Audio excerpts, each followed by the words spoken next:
Hey Fit Fam, at home fitness with Coach A, day number 110. It is Friday, July 3rd, and that makes tomorrow the 4th, which means we have a nasty workout on program for tomorrow. Actually, you have two of them, your choice. There will be an equipment requirement workout and a zero equipment requirement workout. The equipment for the first one is going to be a pull-up bar and a barbell. Obviously, I'll walk through you guys how to modify those tomorrow morning. I'm going to try and get it up pretty early so you guys can get through it if you would like to get your day. I'm going to get it up with modifications so you guys can still modify it if you don't have that exact equipment, but prefer that workout over the other one. All right, so today we're going to make it a little shorter and quicker. We're going to make it pretty intense. We're going to get some aggressive anaerobic work in earlier and then follow that with a lot of core work. So here's what we're looking at. 4 to 5 rounds, your call, of dumbbell snatches. The weight on the dumbbells is 50-35. If you can work through that weight extremely quickly and efficiently, okay? So it's going to be 30 seconds of max reps going as hard as you can go while still utilizing good movement enough that you're not compromising yourself for injury. All right, so 30 seconds, max reps. You have to switch arms. I know what you're saying. 4 rounds, I can do all right, then I can do all left, all right, all left. Yes, but I'll demonstrate in a second in the video. If you do that and your goal is pure speed, more than likely you're going to end up in an over-rotated position on a bunch of those reps and possibly tweak something. So I want you guys to alternate every one of those 30-second bursts. So 30 seconds, as hard as you can go, get as many reps. I don't even care if you can count, all right? And then a solid 2-minute rest in between. It's a lot of downtime. That's fine. Do not shorten that downtime. Go as hard as you can on the next round. If you want to count and you can get the same number of reps every round, that is awesome and is the goal. I don't know that how realistic a goal it is, but it is an awesome goal in performance. Now, once you guys have completed that, I want at least 2 minutes after you're done with that before you start the core AMRAP, so to speak, okay? It's going to be 8 minutes. I'm going to demonstrate all these pieces. You're going to do 10 hollow rocks. You're going to do 10 side plank crunches on the right, then 10 side plank crunches on the left, then 10 total, so 5 each side, knee to opposite elbow in a mountain climber position. Finally, 10 Supermans with a 1 second, let's call it a 1 Mississippi hold at the top before you're back into the hollow rocks, continuing through for 8 total minutes. Now, it's pretty easy core AMRAP to perform.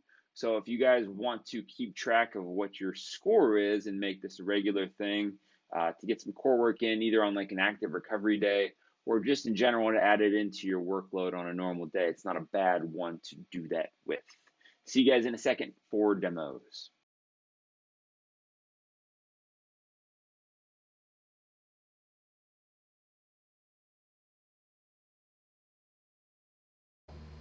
All right, guys, quick demo of the dumbbell snatches. So, like I said, it's going to be one arm. We've done these before. Weight starts, hands either going to be facing back or facing to the opposite side. So, weight starts between the feet. Drive the legs through, hips through, punch overhead. I can interchange hands in one of 2 places. I can set it back down, drive from there, or I can switch on the way down, tap and go up. Obviously, the switch on the way down, tap and go up is going to be a much faster, more efficient manner, but it is a skill that needs to be practiced, so make sure you guys are ready for it. You're not going to drop something on your foot.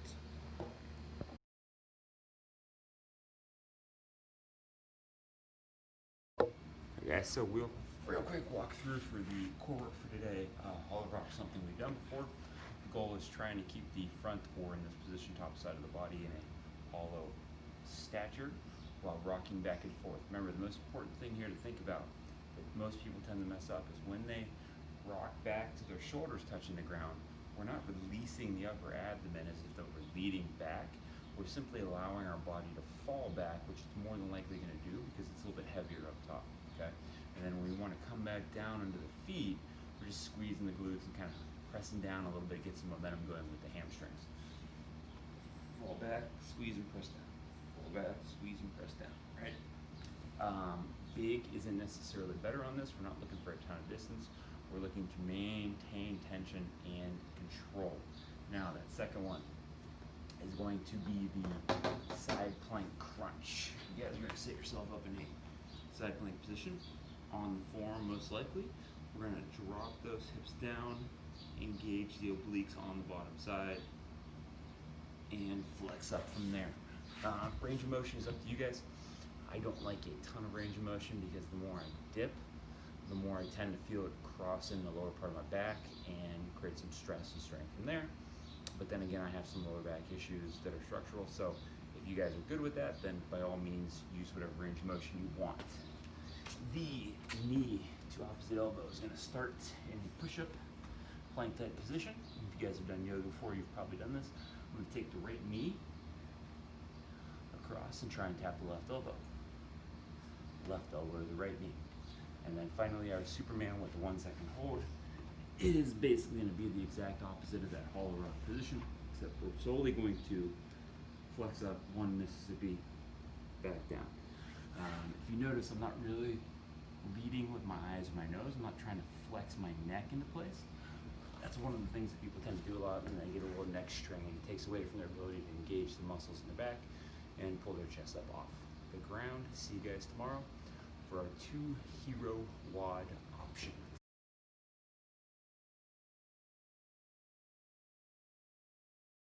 Stay tuned for movement modifications. All right, modifications for the dumbbell snatch. Obviously, that kettlebell is going to be pretty much the same thing. Your change of position there, your change of mechanics shouldn't really come into play, meaning not being able to punch down under the kettlebell, but being able to do that under the dumbbell. This should be light enough and fast enough that you're not going to punch under the dumbbell anyway, in which case they're both muscle snatches. Now, if we have a bar today, I want you to keep it really, really light, like probably at the most 75 pounds for the guys, and let's tap the ground into our drive to extension, performing an intentional muscle snatch, not simply just moving so fast we can't power snatch. I want you guys to waste time coming under the bar. So if we do not have a light enough setup, let's maybe go empty bar, take it down below the knees, stand and drive from there, okay? If we only have a band, I'm gonna change this up a little bit today because we're doing dumbbell snatch, and we're doing it for speed, we're doing it for time, we're not doing it necessarily for weight. I want you guys to do something slightly different. So what I'm gonna do here is I'm gonna put the band under my feet. I'm gonna spread it apart into a squatting type stance. I'm gonna take that band and I'm gonna set it on my shoulders, but I'm gonna keep my hands underneath it. And from there, I'm going to squat down. If I can't get into a full squat, that's fine. Let's get as deep as we can, but still be in a good driving position. So squat down, I'm gonna drive up and I'm gonna punch. And then I'm gonna receive it on the shoulders, squat, drive, punch, and work through from there. That's gonna be a little bit easier, a little bit safer, a little more beneficial than trying to externally rotate and turn those shoulders over on the way up.